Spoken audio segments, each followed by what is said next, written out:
February is often a quiet time at the box office. The post-Christmas buzz has faded, studios are waiting until summer for their next big tentpole releases, but hey, at least we have a Bridget Jones movie and Captain America to keep us happy until then. Or at least that would be the storyline if we weren't to factor in China this year. Now, this is a little bit of a rabbit hole, but China as a box office operates by and large by its own rules. And owing to a censorship board, not a lot of Western films get a lot of play over there. And even if they do, sometimes they are edited out to be more appealing to the Chinese market. Usually that means the likes of removing scenes or characters doing certain things when they're not supposed to. And of course, there's been a whole fair wealth of controversy surrounding it in recent years. Whether we're talking about the removal of more progressive Western politics, movies adding in an additional Chinese embellishing plotline, or just outright including highly contested imaginary map lines. But even coming away from the controversies, what that also means is that as a response, we don't often get to see a lot of exports from China, either absolutely at all, or at least until much later into their box office run. And I gotta be honest, that is kind of a shame, as a lot of these movies are pretty damn good in a lot of ways. And it can be so genuinely interesting to see all of these forms of storytelling from a non-Western perspective. Now, China's version of the summer movie season is the Lunar New Year. Being a national holiday, it is a very successful time for the box office in China specifically, often racking up billions of dollars in revenue for a few tentpole releases. And this year was no different, as we had a detective comedy, an epic fantasy sequel, and a family pleaser in Ne Zha 2. And since it's been making so much of a ripple, I thought it'd be worth looking into a little bit more. So what is this film and why is it so successful? Well, let's get into it. Ne Zha 2 is, no surprises, a sequel to Ne Zha, which was released in 2019. Funnily enough, I did at least see a thumbnail for this film, but I didn't actually end up seeing it back at the time. Even still, because this sequel movie is still running in Chinese cinemas and apparently doesn't exist in UK cinemas near me, this was the movie I really delved down into to see a little bit of the vibes of what this story even is. The plot follows a young boy who is destined from birth by the gods to bring about nothing but chaos. And this is going to very quickly fall into all sorts of Chinese mythology to the point that there's a lot going on and it's slightly hard to follow, but it very much fits into that kind of superhero vibes of today, just with a more spiritual essence to it. Now, there's actually a lot more kind of nuance to the plot. It's not exactly that the gods birthed him specifically to create chaos. It's more... Let's see where I can go with explaining this. There was an ultimate orb being that split into two souls. You have the devil pill and the spirit pill. One's good and one's bad. They were sealed for 3 years in a kind of cocoon until they could reincarnate the next hero of sorts, the next god. This cocoon was being held protectively by an immortal who is hoping to take on a quest to be taken up to heaven amongst other gods, who also happens to be voiced, at least in the English dub, excuse me, I did watch it in English, by the voice actor of Dr Eggman. A wild time, all the while his character is very much the vibes of Jack Black and Kung Fu Panda. He's a big, goofy, cartoony guy, and not at all as serious as everyone else in this movie. And then after a dastardly plot tries to ruin this reincarnation process 3 years later, the child that is born to a normal human family is accidentally swapped to the devil one. Meanwhile, the collection of dragons has stolen the good soul, thus creating this boy who is accidentally a god of chaos. Meanwhile, his biological parents go out of their way to protect him from being killed by said protective immortal, who is scared about this chaos baby's potential, being given the chance to prove his worth that he is more than the destiny that is laid out for him. All the while, the village that he stays at is permanently in fear of this child, the child becomes massively powerful, and over time we'll come to meet the opposite character who's part of the villain team but is obviously kind of a heroic soul in himself. And then there's all sorts of fantastical spiritual elements they just kind of throw at you really quickly, and to see it as a complete outsider is so damn refreshing, man. Throughout the runtime of this video, I'm going to be playing shuffled footage throughout this movie, or at least up to a certain point, so as to not give you full endgame spoilers, but there is so many things you can come to see. There is a goofy little cloud guy on a little cloud island protecting a door portal that goes into the land of the heavens and the gods. There's a wonderful extract of a scroll that teleports you into its own painting land, which they use to both represent a little bit of that ancient Chinese artistry, as well as creating this void world with which you you can learn more magical powers. There's a couple guard guys that are like lizard gargoyle characters that have their own staffs that creates a force field, and they're just a little side goofy character. There's a lot of characters actually in this. You got the main godly guy. Technically, you've got this orb character that was the source of all the things in the first place. You've got the good brother and the bad brother. They're not brothers, but they are disciples. You got the good one and the evil one. The good one's like the Jack Black Kung Fu Panda guy. The evil one's your classic evil character that came to, you know, twist things out and make things go for the dragons when the reincarnation thing was going on.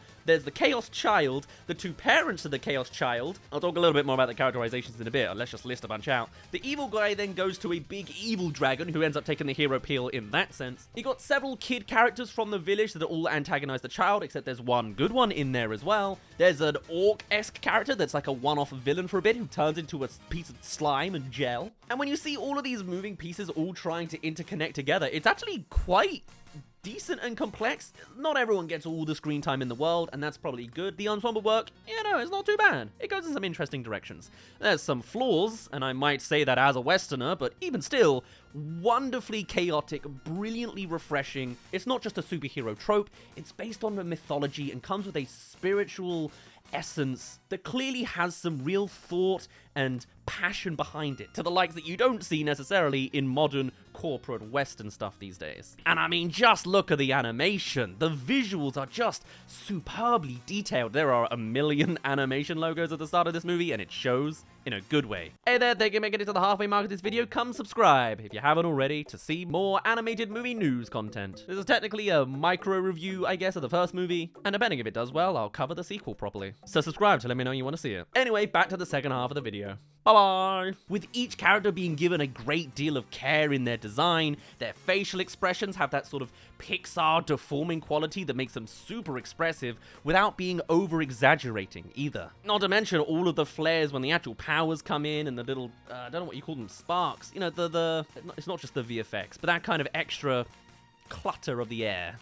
Hopefully that makes sense. And even more so than that, you've then got the directorial choices in there. The action sequences, which there are plenty of, by the way, are so dynamic and inventive, with the cameras making these long, swooshing motions everywhere. It's to the point that cutting each of these clips at 3-second chunks took me bloody ages to do, because so many shots are like 60 seconds long of this swooping action sequence. It's really genuinely impressive and made by someone I had no idea existed before this point. This ain't DreamWorks, you know what I mean? Not to mention, there's a good amount of visual comedy sprinkled throughout that really helps elevate it to more than just a serious action drama. It's really lighthearted and brilliant for families. And it's bathed in this richly saturated color palette, which I really wish I could have soaked up in cinemas, but Britain.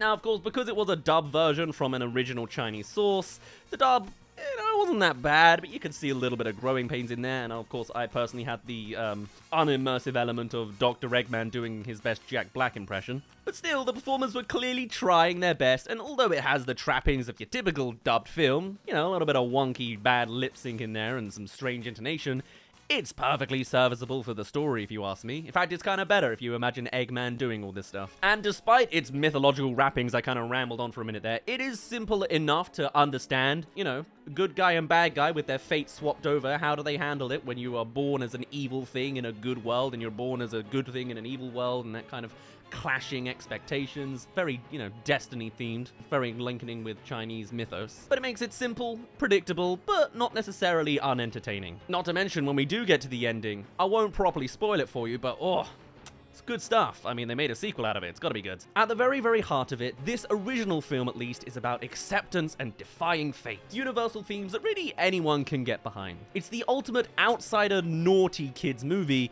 and I think any kid would enjoy this. And I think that's part of the reason for its success, or at least its sequel success, is because it is being a little bit more cheeky with a lot of its actions, you know? This isn't a super restricted protagonist. They're specifically going out of their way to cause chaos and be rebellious in their own way. And perhaps being so against the norm in that context is really appealing to Chinese audiences right now. I don't know. I can't fully analyze it. Now, as you can imagine, the sequel movie, currently in theaters, picks up where the last movie ended, and though I still haven't actually seen the direct thing itself, from the trailers at least I've seen, it promises to do pretty much everything more in terms of spectacle and over-the-top fight sequences with titans, dragons, and a whole lot more, apparently. And I gotta say, even just after seeing the first one, less financially explosive, I do kind of want to see this in cinemas. It's just so nice to see. The animators have definitely upped their game on the scale front, but the trailer I saw also featured a tribe of beaver-looking people, and the thing that struck me about that was the fur simulators they had going on.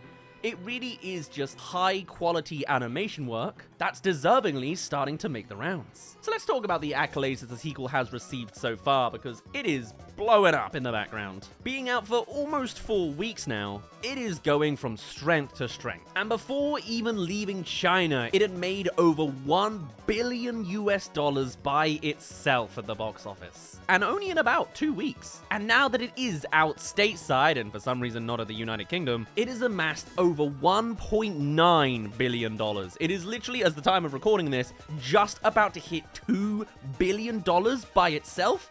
The highest grossing animated movie of all time, and has now passed Inside Out 2 by more than $200 million, and it's not done. Demonstrably, it is 100% earned as well. But the question is exactly how this may affect the animation industry going forwards. It's nice to see international markets getting plays in the world of the box office, because I think too often the movie industry is just completely dominated by America, and rightly or wrongly, it's nice to see something like Ne Zha 2 that is representative of a different culture, putting up enough positive buzz to get people to see something that they otherwise wouldn't normally see. Now, whether or not this movie is absolutely exactly perfect and deserving #1 top spot in animated movies, we'll have to see when I actually get around to seeing the movie itself.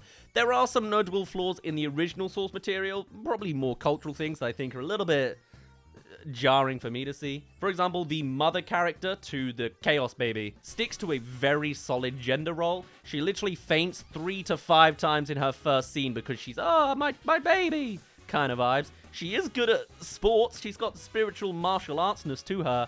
But at least on that front, it was a little bit, There's a recurring joke about a guy who has a female scream and then a female's voice, and then is just eternally incredibly feminine female in a way that, you know, can be misconstrued or just construed from a Western lens as problematic. And hey, I'm not a big fan of fart jokes. This movie loves its fart jokes. Apparently the sequel has a piss drinking sequence, but that's a personal gripe on my end. Either way, it is so refreshing to see a whole different take. It's storytelling told by humans with a different perspective, and I'm absolutely going to support that, especially if it turns out animators weren't crushed to make this damn production. We haven't heard news about that one just yet, but I hope that is a good sign. He's hoping at the very least a few more movies like this pop up down this pipeline, and I wonder what the number will be when Ne Zha finally finishes. It's still got a long way to go to be the highest grossing film of all time. That goes to Avatar with $2.9 billion itself. But Ne Zha is currently at 8th, so we'll see where that goes. Spider-Man No Way Home is the next target. And it's only 20 million off, so we'll see. Then it's Avengers Infinity War. Wow, that would be a shakeup. It's already a massive shakeup. What am I talking about? Either way, it's definitely possible, and I guess we'll just see as it further parades things internationally. Maybe one day it'll come to this damn United Kingdom, but we'll see. That's at the very least my thoughts on Ne Zha 1. I would absolutely recommend you go see that movie just to see a little bit of what everyone's talking about right now. It's genuinely so refreshing, and a little bit surprising that it's Eggman up front and center. Let me know your thoughts when you get around to seeing this thing, and where you think the franchise goes from there. For now though, I'd best end it off there. My name's been Daz, thank you very much for reaching the end of this video, and I shall see you all in a little bit.